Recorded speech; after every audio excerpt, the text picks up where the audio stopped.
Want to be great at something? Here's what we have to be able to do. We need to be able to learn how to push through resistance. Think about this.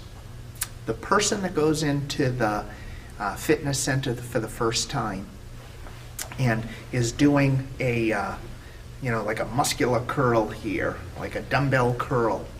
What are they experiencing in their muscle? They're experiencing a feeling of pain. It's foreign to them. They don't like it.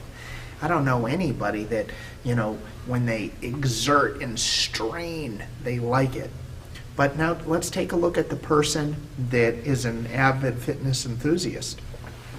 They're feeling that strain in their muscle, and they're feeling something completely different from the person that lifts the weight up the first time. They've learned how to push through resistance. They've learned to translate that feeling to something else. It's not a negative. It's actually a positive.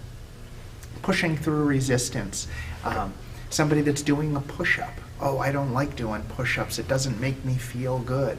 Well, to be able to get it to a place that it actually feels good, we have to develop that psychology that, you know what? I'm going to do things that I know are going to be good for me in the long run. And I'm willing to pay the price of sacrifice for whatever level of uncomfortableness comes with that to be able to get to the other side so that I can enjoy it. Want to have a strong upper body? You have to develop a relationship with that feeling of pushing through resistance. Strong middle body, got to be those sit-ups, and we got to be able to come to terms with what that feels like. Strong lower body, etc. What about in social situations? Meeting somebody or meeting people for the first time. That's, we got to push through the resistance of that doesn't feel very comfortable to a lot of people. So how do we get a level of comfort with it? We got to be willing to make friends with that feeling of it not being as comfortable. We got to be willing to step up, excuse me, and then over time, it starts to become easier, easier, easier. If you think about it, anything that we're not good at, in the beginning, there is a level of resistance that we have to push through. It could be mental resistance.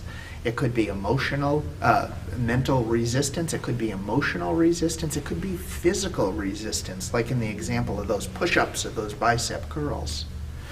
But as soon as we take the time to really embrace that feeling, understanding that it's okay, and allowing ourselves to just go through that awkward phase of sacrifice, as long as what we're doing in the long run is good for us, it's a great thing and it's necessary.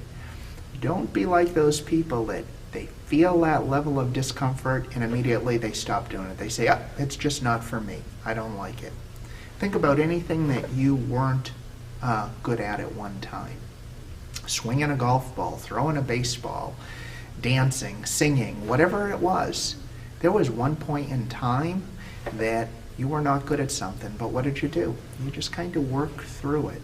Again, think about those things that you want to possess in the long run.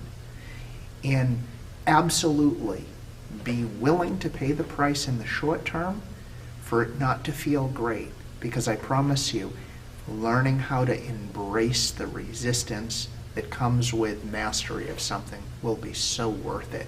It's one of the huge pillars that we talk about, one of the 12 pillars to being the best we can be. And for some people, it's the curse. It is what stops them from accelerating forward and developing their full potential. That misunderstanding of what that feeling is. Think about that bodybuilder in the gym. Imagine if you can develop that feeling of comfort, that feeling of recognizing that feeling of resistance and saying, you know what, this is not a stoplight, this is a go light. This means I'm on the right track. This is exactly how I'm supposed to be feeling. If we can embrace that level of resistance, really anything is possible.